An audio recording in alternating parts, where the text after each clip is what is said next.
देखते हैं कि कनपासा जो है बीच गंगा की तलहटी में चमक रही है।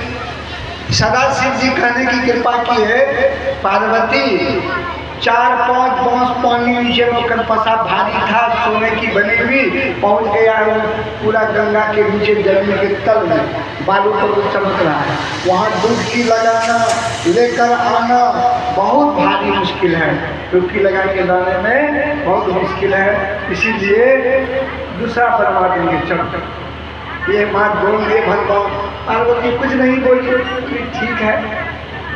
दोनों वहाँ से आ गए, फिर अपना जो दूसरा मंदिर था उसका पर्यटन किए, संध्या समय लौट कर कैलाश चले गए। इस बात को बहुत दिन बीत जाते हैं। एक संत हुए,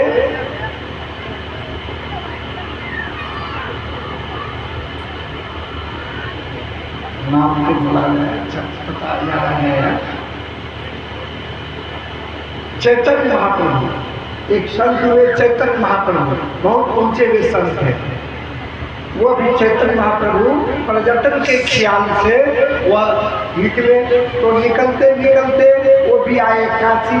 काफी गर्मी पड़ रही थी, गर्मी जो पड़ रही थी तो गंगा में स्नान करने गए तो ध्यान बल से क्या देखे, ध्यान बल से देखे कि दो कनपासा गंगा के तलहटी में बहुत छटक मार रही है, चमक रही है।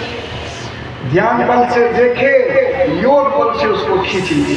जिस कर्णपुर को सदाशिव जी डुबकी लगाकर लाने में असमर्थ हो गए, उस कर्णपुर को संत क्या किए, चैतन्य महाप्रभु योग बल से खींच लिए।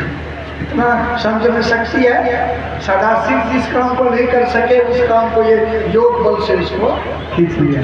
योग बल से उसको खींच लिए, जैसे योग बल से खींचे तो वह कर्णफूल आ गया हाथ में, दोनों कर्णफूल। इतनी शक्ति होती है संत के ये ध्यान में और ज्ञान में। जैसे दोनों धारा को बराबर किए योग बल से, उसको खींच लिए। तो सदा ये चैतन्य महाप्रभु आँख बंद किए तो पता चला अरे ये तो माता पार्वती का कर्णफूल है।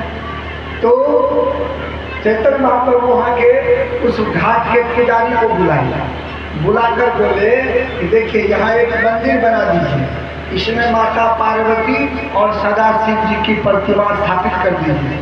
ये कान का फूल माता पार्वती का है, ये कर्णफूल उसके कान में पहना दीजिए। इस घाट का नाम रखिए स्वर्ण मणिकर्णिका घाट, क्योंकि ये जो कान का बना है सोने की बनी है, मणि से जड़ी है।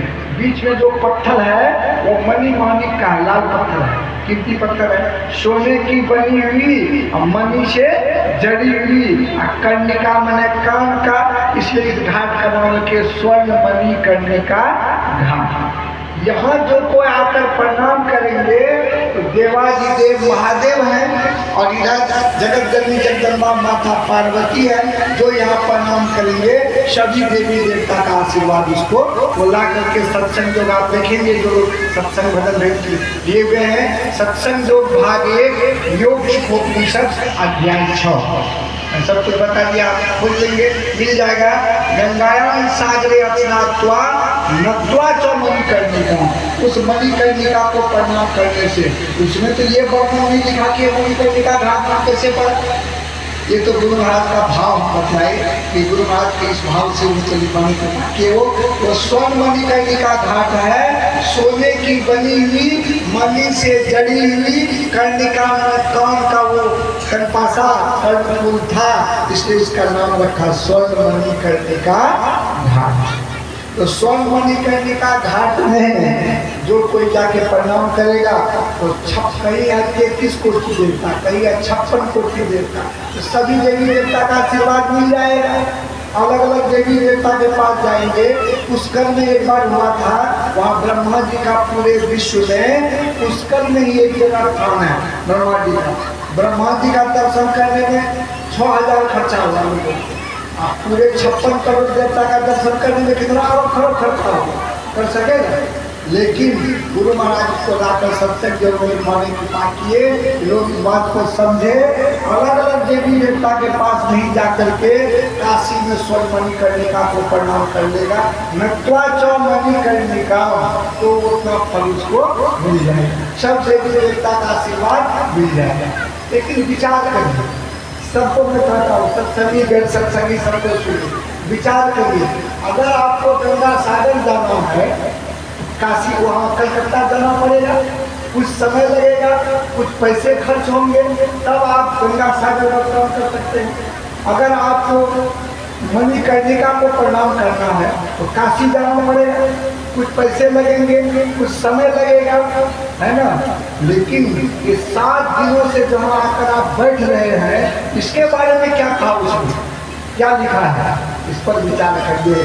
क्या लिखा है? गंगायाम सागरे स्नात्वा नत्वा च मणिकर्णिका, गंगा सागर में स्नान करने से सब तीर्थ का फल मिल गया, और मणिकर्णिका को प्रणाम करने से सब देवता का आशीर्वाद मिल गया।